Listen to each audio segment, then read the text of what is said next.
Alrighty, welcome back with another appearance from BK. And wow, I need to get a new webcam because my camera, when I have you on the Discord call specifically, just loses it. But you know what? So it goes. Can't blame BK for everything, I guess, but most things. In any case, we're going to be reviewing the latest update to the Magic Online Vintage Cube. Chris Wolf and his squad always does a great job, but we want to take a look at what's coming in and kind of talk about that a little. So first, let's take a look at what new archetypes there are, because that's going to help us evaluate some of these cards. They're doing a Graveyard Matters archetype with Bazaar Baghdad, Survival, Vengevine, Hogak, the new Goyf 6. So keep an eye on that. Lands is back with Thespian Stage Depths, now Shifting Woodland and Sowing Mycospawn, as well as Primeval Titan, Scape Shift, Field of the Dead, Valakut, all that. More burn spells, Ghostfire Slice, Flare of Duplication that go nicely with Fire Blast and Fiery Confluence. And then Doomsday wasn't in the last iteration here, and now is back with Jace Wheeler Mysteries, Thassa's Oracle, Doomsday, but of note, no Demonic Consultation.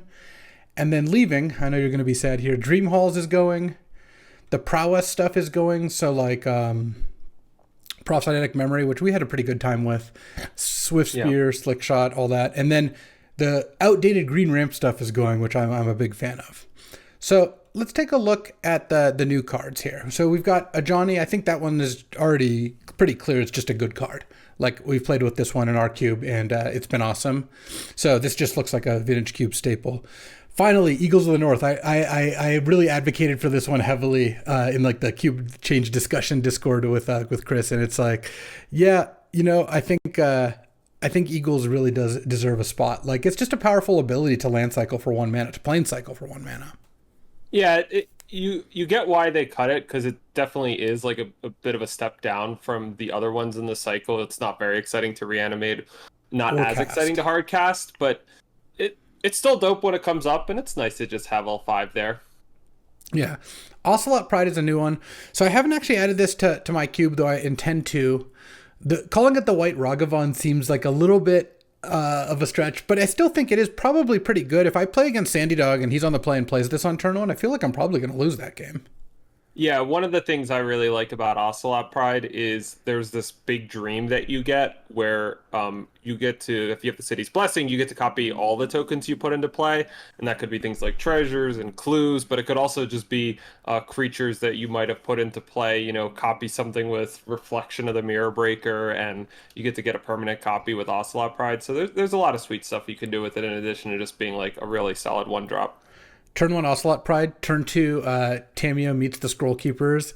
Turn 3, discard your hand and put 20 clues into play. Except you have a Tolarian Academy.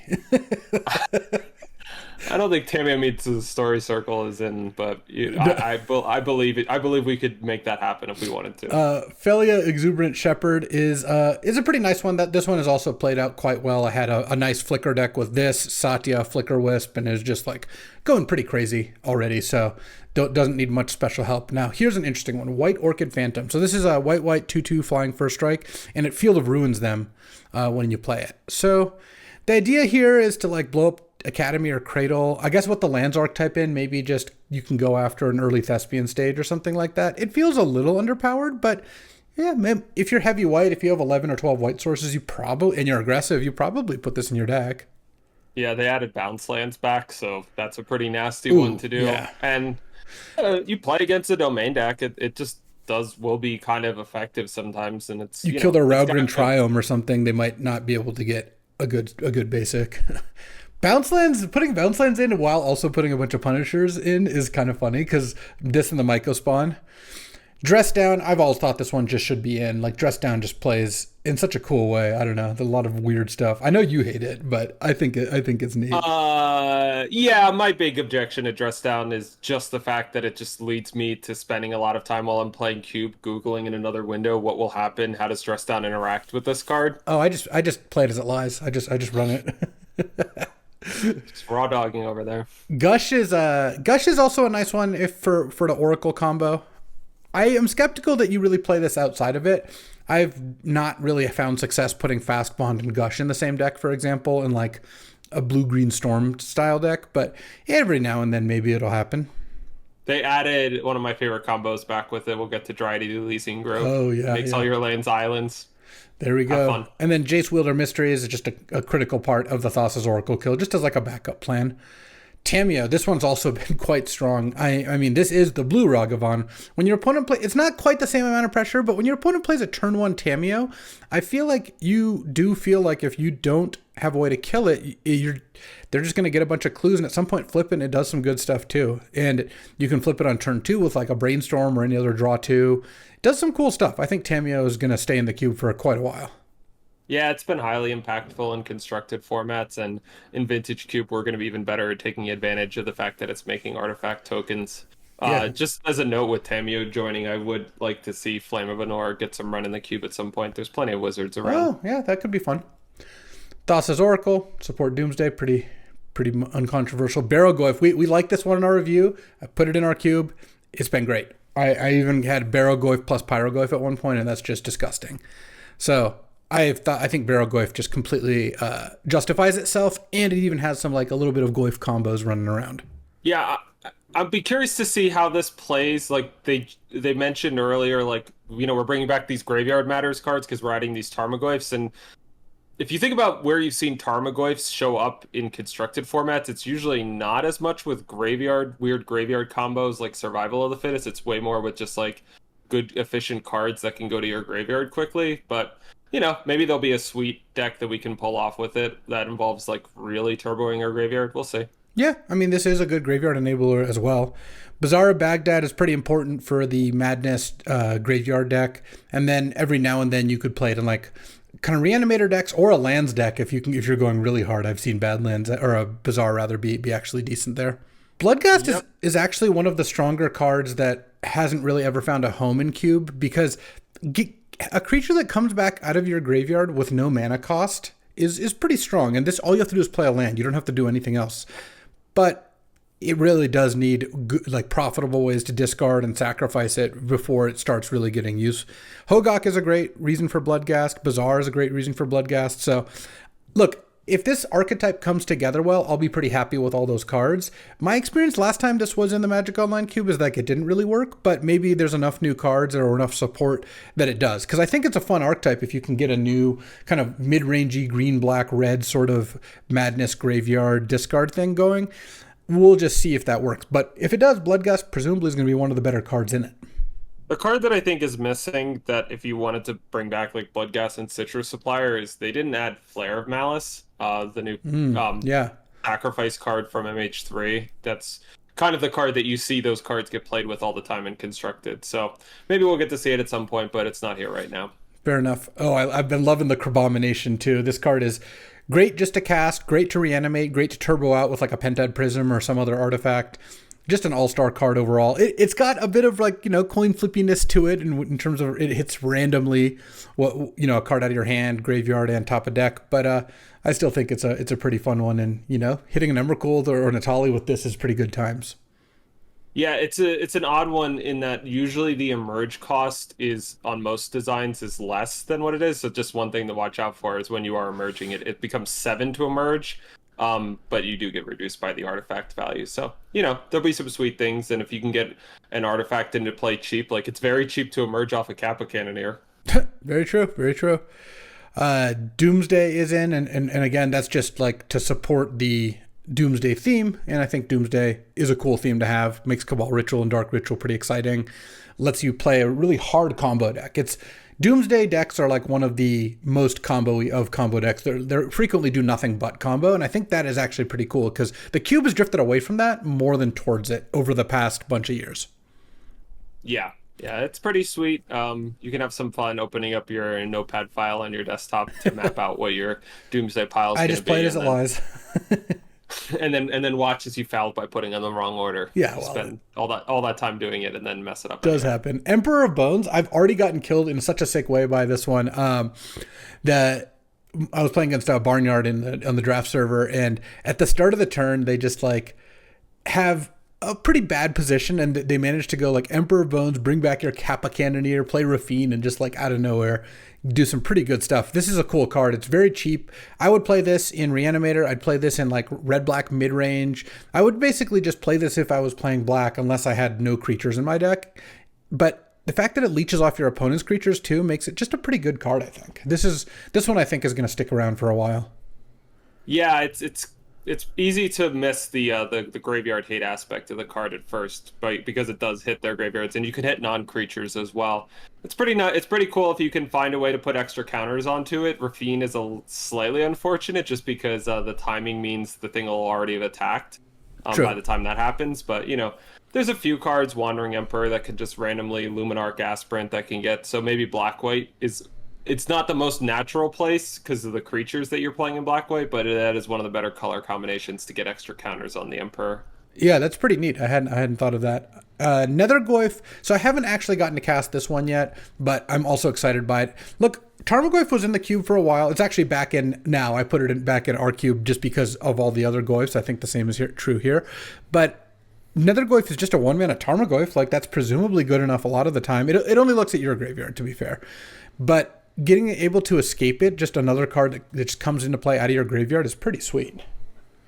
Yep, and it is the real wombo with Pyrogoyf, where you can, if you ever did that on this, it's easy to do those two maybe on the same turn with 5 mana. So yeah. I'll be looking forward to it. That's the kind of like, it's fun to draft like mid-range decks where you have some kind of synergy or little something bit of spice. Cool, creative that's going on, and so I'm optimistic that the Goyf package will get there.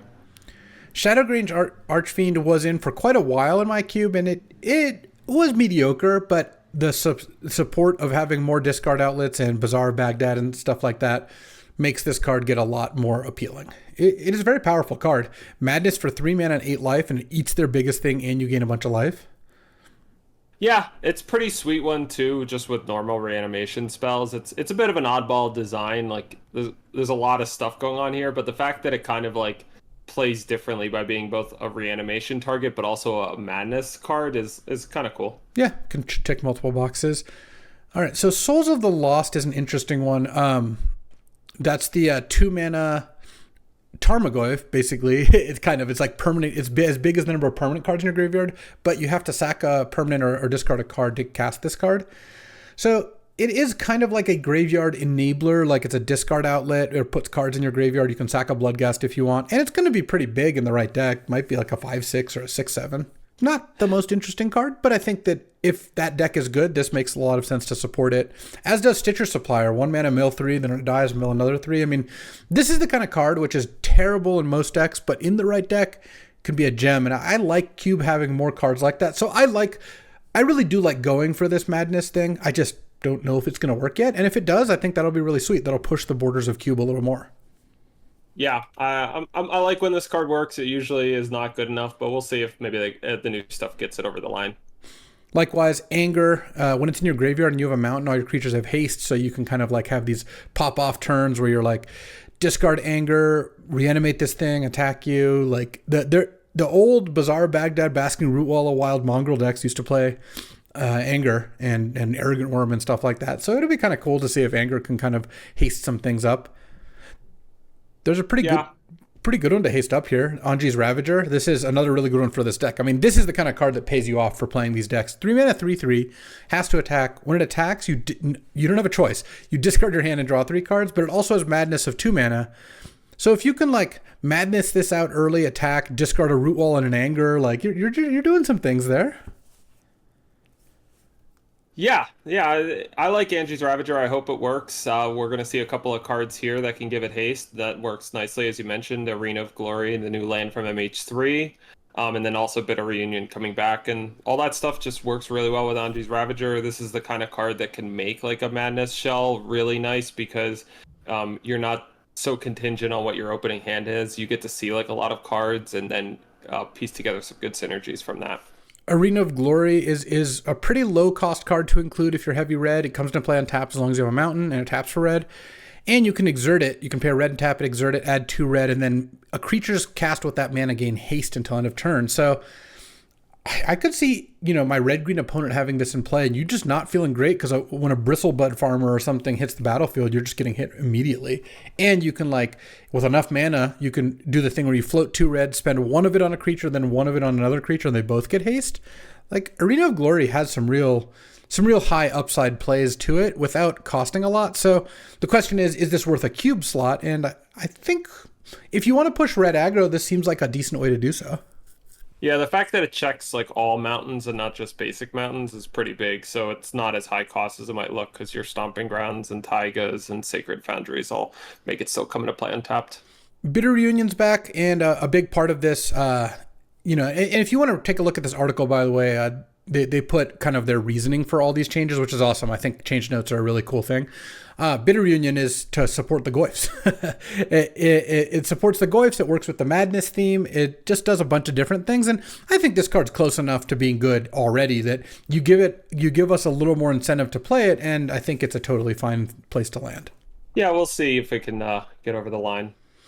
Blazing Root Wall. This is another one that with the right support, clearly a great card. If you can put it into play for not only 0 mana, but sometimes you discard this to pay a cost of another card, so you're kind of up a card.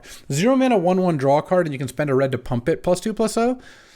That is a fantastic card. I mean, turn 1, Bazaar of Baghdad, discard Blazing Rootwalla, Bloodghast. That sounds like we're getting to a real thing right here. Yeah, it's not a terrible card. It's I don't know. I'm a little skeptical of it just because typically what I feel like I want these decks to do when I draft them in Cube is I want them to be able to do something powerful, and Blazing Rootwall, it doesn't necessarily help you do that unless you have literally Vengevine. It's just kind of a nice piece of value, but that's okay. It is nice with Inti. I'm excited to see it with Inti. And here's another one which I think is good enough on its own merits and looks really good in this discard deck. Detectives Phoenix is already a 2/2 haste flyer for 3, but you can bestow it for a red and collecting evidence 6. So once again, if you can just discard this plus just some random big thing early, you put something into play, you pay a red, you give it +2/+2 flying and haste, and it leaves behind the Phoenix when they deal with that thing. It does feel like this could be one of the new cards that actually pushes this archetype into playability. Yeah. For similar reasons, I'd love to see Tarfire come back and just get 1 or 2 Kindred or Tribal cards just in the mix that you could play in a deck with your Goyfs, and you get the dream of having literally every type with them. Yeah, I mean, 1 mana for Tarfire's red for instant speed deal 2. That's not that bad. How often are you playing Unholy Heat or Burst Lightning and using that mode? Pretty often. And then it gives all your Goyfs +1/+1. Yeah, that's pretty cool. Yeah, it can work with Dragon's Rage Channeler, Traverse the Ubenwald. There's some stuff going on, but we'll see. Excited about this one too. Flare of Duplication is a copy, one red copy any spell, but you can sack a non-token red creature, and I suspect now with this and Fire Blast and Ghostfire Blade and or Ghostfire Bite or Slice rather, and just the red support, we're gonna see some turn 4 kills out of these mono red decks with just Flare Fire Blast, 8 damage for 0 mana. Yeah, it's certainly pretty sick. This is the kind of card that scales up super well into a powerful format like Vintage Cube because you just get so many strong cards. I mean, I'll probably be using it to copy things like Fractured Identity, but if you want to just kill your opponent and not have fun, I guess you could do that. Well, the other thing is this is pretty good in a red deck against a spell deck because you just imagine you just have a Monastery Swiftspear or some idiot like that in play, and then they cast a big spell. You're just you can just copy it. It counters a counter spell because you can just copy the counter spell and have the counter, the original version. Pretty good with and against Time Walk. So there's some things Flare can do. And I like that it rewards you for having red creatures in play. So definitely look for ways to support that. Ghostfire Slice is just pretty straightforward. 3 mana deal 4, but a lot of the time it's going to cost 1 mana because there's just going to have a gold planeswalker or creature in play. And when it costs 1 mana, you get a pretty good deal out of that. Yeah, and unlike in the format we've been seeing it a lot in MH3, the gold cards are actually gold cards and not devoid. Yes, that is true. Harsh Mentor is a kind of interesting one. So 2 mana 2/2, and when your opponent activates an ability of an artifact, creature, or land, if it's not a mana ability, they take 2. We're seeing this in Modern for to stop Nadu combo, though I'm a little suspicious of just that working all that well. But in Cube, you're punishing fetch lands. They take 2 of cracking a fetch, 3 total, really. It is good against random like Reckoner, Bankbuster, random activated abilities. I think it's a pretty punishing red 2-drop. Like, how much damage does this need to deal to make you feel like you got a good deal? And if its ability deals 4 damage in the course of a game, like, you generally think that's a positive exchange. Not too hard to get 4 damage out of this. Yeah, it's cool to just have another card that's kind of good that a deck could bring in against an artifact based strategy. Those decks have been really strong and kind of hard to hate on. And it's nice that you can do it in a way where it isn't just like, I have to play with like Ancient Grudge or something where I don't want to have it in my main deck or I don't want it in many matchups. Speaking of mono red, Kumano Faces Kakazan is just a goblin guide, just a updated for the times where you get 1 damage right away and then you get a +1/+1 counter and you get a 2/2 haste. And also the backside of this, the 2/2, it does exile your opponent's creatures when they take damage from your sources. So that is the pretty nice little bit of trinket text that every now and then comes up. You're never going to put that card in your deck. But we've got Obsidian Charmaw is next. And this is a 5-mana 4/4 flying. And ETB, it destroys a non-basic land an opponent controls. But for every land they control that could produce colorless, this costs 1 less. Which, there's not like tons of colorless lands in the cube, but there's a decent amount. It'll every now and then cost 4. And at 5 mana, it's still, I don't know, it could still have a pretty big impact on the game. Yeah, we'll see. It's pretty cool. It's sweet to blink if you can ever get that going. So, maybe there'll be some fun stuff with it. All right, we've loved Pyrogoyf. This is just going to be an excellent addition. Even better with all the graveyard support, but it doesn't need that. You could just put this card in any cube, and it's going to be really, really strong. Yeah. Reckless Pyro Surfer is kind of cool. 2-mana 2/2 haste, and it has landfall against Battlecry, and that stacks. So if you go like Pyro Surfer, then fetch land and attack, all your other creatures are getting +2/+0. You could see this in like a token strategy. You could just see it as like a curve out red deck. I mean, turn 1 Kumano Faces Kakazan, turn 2 Pyro Surfer is a pretty fast clock. Like, they have to do something about that. They're taking 4 damage by turn 2, and then on turn 3 you're attacking with presumably a 2/2 and a 3/2 without, who knows what else you cast that turn. So I think if you want to support aggressive red, which is a totally valid thing to do, Pyro Surfer sounds good. Yeah, I like what I'm seeing with some of the changes towards red, where we have these cards which are good for a more burn heavy build of red, and like Reckless Pyro Surfer is much better with tokens. And so what that's going to set up is like this case where when you're drafting a red deck, you kind of have interesting decisions about what card you're taking, and you're not just always taking whatever card kind of has the de facto highest win rate when you draft the card, but you need something that works for your deck. Definitely. Squee is another cool one. Speaking of drafting decks, 3-mana 1/1, but the real text is at the beginning of your upkeep, you return it from your graveyard to your hand. So like you can pump a Psychic Frog every turn. It makes a Bazaar into a draw 2, discard 2, which is actually a really strong ability on a land. And again, this is the kind of card I love to see and just hope this archetype works out. But there's a lot of pretty powerful reasons. The other thing that's kind of standing out to me is if you are drafting this deck, a lot of the cards you want, no one else at the table wants. You are wheeling your Squeeze and Bloodgusts under most circumstances, I would imagine. Yeah, I think so. So, we'll see if the deck ends up being powerful enough, all told. But I will definitely give it a try. I always give this kind of stuff a try. I just hope it works out well enough that I can keep justifying drafting it myself, because it is very cool. Tribal Flames is back. I've liked having this one in regardless. I think it's just a nice little nod to domain. Valakut, the Molten Pinnacle. So this is an important one with like Dry the Elysian Grove, Prismatic Omen, Scapeshift, Primeval Titan. All these cards are in. This is another one of those engine pieces. And if I were to say, looking at this update, one thing that might not land is a lot of these cards are very deck specific. And I know there were, one of the things that can kind of turn people off when they hop back into Cube, maybe if they're, kind of like a casual Cube player who plays every couple weeks, months, whatever. Seeing a pack that has Squee and Valakut and Bloodghast and Doomsday in it, you're just like, I'm playing these colors and none of these cards do anything for me. Like, I'm playing a Jund deck and I can just name 15 black, red, and green cards that I have zero interest in. It's fine because I think some amount of that is necessary. It's not like Flash goes into every blue deck.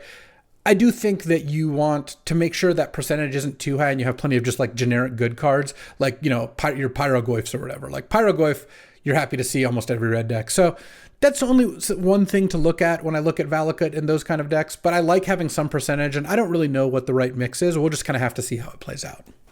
Yeah, Valakut at least has like a big dream with it, and when you see it, like, oh, okay, I know what I'm doing. When it's like a mutagenic growth, you're just like, theoretically, a lot of people could play this, and also almost nobody's going to play Right. with it. And when you draw it, it's pretty uncommon that it feels like very exciting that you combine it with something. So Yeah, you are making a good case as to why mutagenic growth shouldn't be in the cube and Valakut should be. So I agree with that they made those swaps. yeah.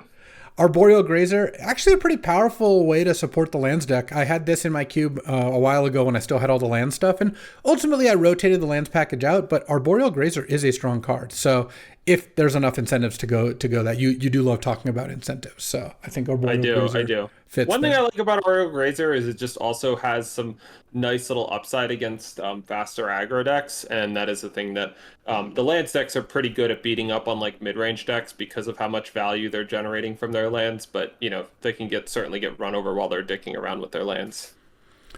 Basking Rootwalla, another Rootwalla plant here for the Madness deck. Pretty neat. Basking Rootwalla is a cool card. I like when it gets played. Courser of Crewfix. I think this one's pretty borderline, but if you have a lands deck, it makes total sense to have Courser. I think as a value engine, its time has kind of passed. Like, I don't think it's a good strategy to cast Courser anymore. But if you're really comboing hard with Fast Bond Exploration, Dry to the Elysian Grove, sure, Courser makes total sense. Likewise, we've got Crop Rotation, which that's just a Dark Depths combo. Though sometimes you'll Valakut and Dryad people as well. So this at least is like high power level, high cost, narrow card that works really well in the right decks. I can't believe we talked about crop rotation and you didn't mention crop rotationing for Tolarian Academy. I haven't found that to be a very effective strategy, sadly. It's just hard to have a deck that's good enough at Academying and has enough green sources. I'm just built different then. Yeah, I suppose my decks so. are built different. Dryad the Elysian Grove, a weird picture here, but a good support for the lands deck, and it's critical for Valakut. Though I don't think High Tide's in the cube right now, so your Dryad High Tide decks are not going to be working. Yeah, I like it with Nissa. They cut the other Nissa that also scales off your number of forests, but yeah, it's pretty cool. This one ties the room together for a lot of things. You really value all the stuff that it does, being a 2/4, giving you extra land drops and giving you color fixing abilities. So good stuff all around. Elvish Reclaimer, again, a fine card to go get your lands package and maybe your Bazaar out of your dredge deck. Who knows? Fanatic of Ronus has felt pretty good. 2 mana 1/4 that sometimes taps for 4 was incredible, and then you can bring it back and then it always taps for 4 at that point. Like, this card has tended to see play so far in the cubes I've done with it, and I think it'll stay in the cube for a while. Yeah, it's a weird thing to say because this card has a big dream, but it doesn't do anything exceptionally well. But being a 2 mana 1/4 early, being hard for your opponents to kill, giving you a ton of mana once you get rolling, and then being something that your opponent doesn't want to kill that you can mill into. There's a lot of nice stuff going on with Fanatic of Ronus, so I'm pretty happy to see it. Nice thing to discard and just reanimate too, or eternalize.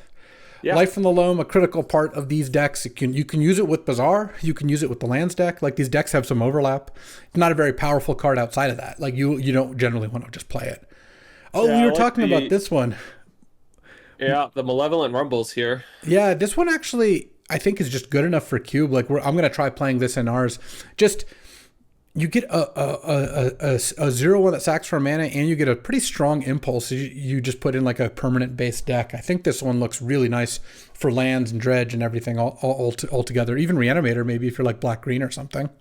Yeah, green is the color combination, is the color that is the most frequently playing with permanence of anything in the cube. So it's pretty effective, close to just draw one of the top 4 cards of your deck. And then that's Spawn gets to use in a variety of ways, whether it's a needed chump block or ritualing you into something. So there's a lot to like about Malevolent Rumble. I think it's a card we didn't even review when we did. No, we missed on this one. Then after playing with Yeah. it just an MH3 draft, we're like, whoa, wait, this card's really pushed. So Yeah, it's a better version of another card we'll be talking about later, I think. yeah, Primeval Titan, pretty natural support for the lands deck. Prismatic Omen is basically just for Valakut, and I have found that not to be a great combo, but maybe there's enough other support here that it's worth it, so we'll have to see. Oh wow, I just googled. They didn't add Sign of Draco despite adding Prismatic Omen and Dry to the Elysian Grove. Dang, that's a shame. Rex Sage comes back in over Force of Vigor, sure. Sakura Tribelder is, I think, a little bit weak, but now that you care about getting up to 6 lands for Valakut or landfall stuff, then it makes sense to have this as one of your fixers. Yeah. I've liked Satyr Wayfinder. Again, lands in the Graveyard Dredge deck seem to have like some pretty nice overlap. You could probably build a combination of them. Wayfinder is a pretty good staple for those. And then Scapeshift you would play just with Valakut or Field of the Dead pretty much. And I don't think Scapeshifting for Dark Depths and Thespian Stage is going to be a very successful strategy most of the time. Yeah. Shifting Woodland so the really good combo here is with Dark Depths, but it's also a kind of nice value card since it doesn't really cost you a whole lot to play in your deck. Like every now and then it'll turn into something. Yeah, if you discard Emrakul and you have enough mana, you can turn this into Emrakul before it shuffles away, which is pretty strong. Yeah, it's a pretty sick combo with the One Ring. I mean, you really are just spinning your wheels doing nothing, but because you get to copy it, it gets more counters each time, and you're not taking damage from it. 6 has been a really fun one. We've liked this one in draft a lot, and I think it's going to be great in this cube. I think it's good in any cube, and this cube in particular has a lot of things that work really well with it. So I'm interested in seeing how this one turns out. Same with Sowing Myco Spawn. We were pretty high on that, and I have yet to get Academy with it, but I have seen this card be good so far. Yeah, because you don't have green in your Academy decks. We learned. Springheart Dantuko is a kind of interesting one. So you bestow it, and every time you play a land, you can pay 2 to copy something.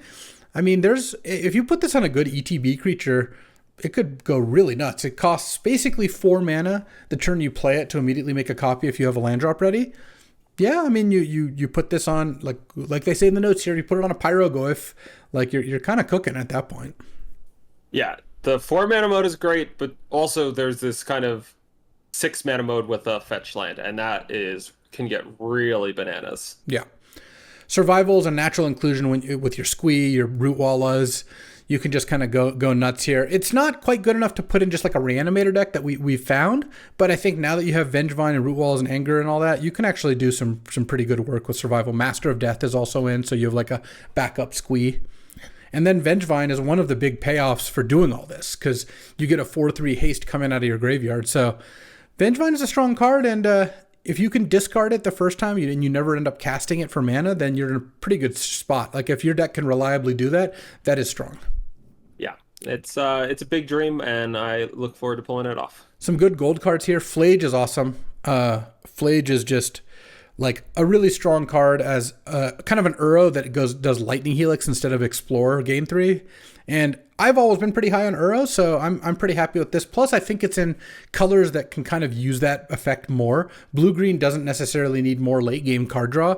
Red-white could use a little bit of extra gas in the tank, and I bet this card gets played almost every time it's in a draft. Yeah, this card is pretty hard to beat once you fall behind to it. Shodan of the Scalds, a totally fine card. If you have room for this, it's just kind of dealer's choice which red white cards you want. Yeah, I'll be playing this in a Mardu deck with Emperor of Bones. I'm sure you will. Going to the moon. Master of Death is pretty neat. This is just like a second Squee, but you can also cast it as a 3/1 with Surveil 2, and it can trade off. Pitch it to force.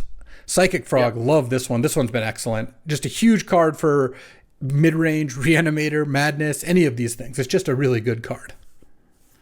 It is very, very unbeatable, and people sometimes play very badly against it. Horrendous. They just lose their minds. You cast it, they attack 3/3s into it on turn 3. Deathrite Shaman was always borderline. In fact, I still have this in. And now that there's like Malevolent Rumble and discard stuff and Bizarre, like Deathrite looks pretty sweet. Same with Hogak. Hogak is clearly just one of the payoffs. And you gotta, in order to play Stitcher Suppliers and Squeeze in your deck, you need cards that are actually really good. And when you do the thing, and Hogak is, if you can cast this card and you get your 8/8 trample, maybe haste it off Anger, like that's a real thing. So we'll see how well Hogak ends up playing. White of the Reliquary looks perfect here too. Sack your Bloodghast every turn. Oof. Yeah, the Vigilance is pretty sick on this one. It's great with all of the self-mill stuff going on, because that's both finding you fodder and it's making your white bigger. So this card I think could actually be pretty strong in Cube. It hasn't really worked out great for me in Constructed yet, but I'm looking forward to seeing it in Cube where I think it might shine. Witherbloom Command is, again, like a marginal black-green card that now that you have more mill stuff makes total sense. I've liked Bloodbraid Challenger. I've yet to see it cast, but it's theoretically sounded good to me, even though it's been in the cube for a couple weeks now, a week and a half. And yeah, I like this as one of the Gruul archetypes. Escape to the Wilds. Yeah, that's a nice one. I know you love that one. Just, again, a solid generic value card, good with the lands deck.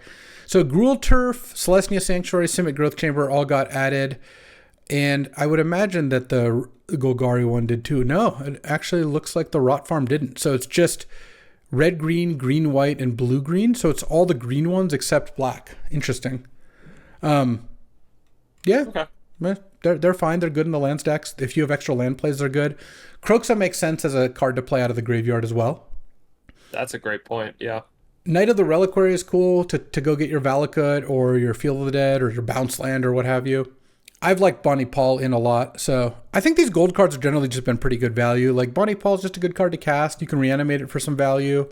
It is pretty castable. And then Nadu. There's not that many combos in Cube, but I mean, if you get a piece of equipment, like there's Lightning Greaves, as we'll see in a sec. Nadu Lightning Greaves is pretty gross. You just get to draw 2 cards per creature you have, basically. And it's also just like a 3/4 flying creature that draws you a card whenever anything gets targeted, and they kind of have to deal with it at some point, I would imagine. So, Bristly Bill was already in the Moto Cube, right? That's a nice one. Yeah, Bristly Bill Nadu is a great one too. Planar Genesis is cool.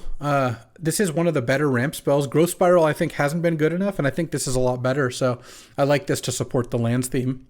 Yeah, this is the card I was kind of thinking about earlier when we were talking about Malevolent Rumble. Like, we looked at this card and we were like, this is going to be really good in Cube, and I do think Planar Genesis is quite a strong card. I just actually think Malevolent Rumble is even better, but this card's nice. Yeah, then there's Golos. Make our Mishra's Workshop better, get your land theme going. Of course, we need Depths and Thespian Stage just to make all those other combos that we talked about already work.